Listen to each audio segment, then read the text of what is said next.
আসসালামু আলাইকুম।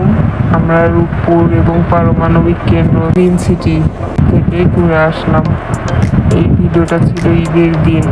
আমি আর আমার কাজিন দুজন মিলে ঘুরতে গিয়েছিলাম। চলুন আপনারাও দেখে আসেন।